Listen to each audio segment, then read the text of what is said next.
Hello everyone, I'm Dr. Ashish Reddy, consultant microsurgical andrologist from Asian Andrology, Gachibowli, Hyderabad.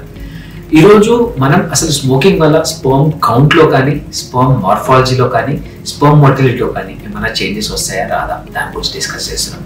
మొదటిగా చాలా మందిలో ఉన్న confusion ఏంటంటే, అరే నేను స్మోకింగ్ చేస్తున్నాను కానీ నా స్పర్మ్ కౌంట్ నేను డాక్టర్ గారు స్పర్మ్ టెస్ట్ చేయించుకోమన్నారు, స్పర్మ్ టెస్ట్లో అబ్సల్యూట్లీ నార్మల్ ఉంది, ఐ డోంట్ థింక్ నా స్మోకింగ్ వల్ల ఎఫెక్ట్ అవ్వట్లేదని.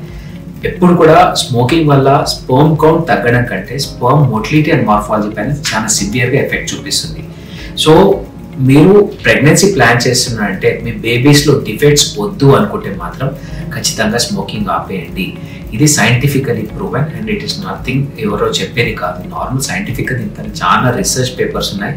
స్మోకింగ్ తీసుకునడం వల్ల స్పర్మ్ లోపట్ల ఉన్న మైటోకాండ్రియాల చాలా సివియర్ డ్యామేజెస్ వచ్చి మోటిలిటీ కంప్లీట్గా చేంజ్ అయిపోతుంది అండ్ మన స్పర్మ్ పైన ఉన్న క్వాలిటీ కూడా తగ్గిపోతుంది. సో ప్రెగ్నెన్సీ ప్లాన్ చేస్తే నో స్మోకింగ్. Thank you.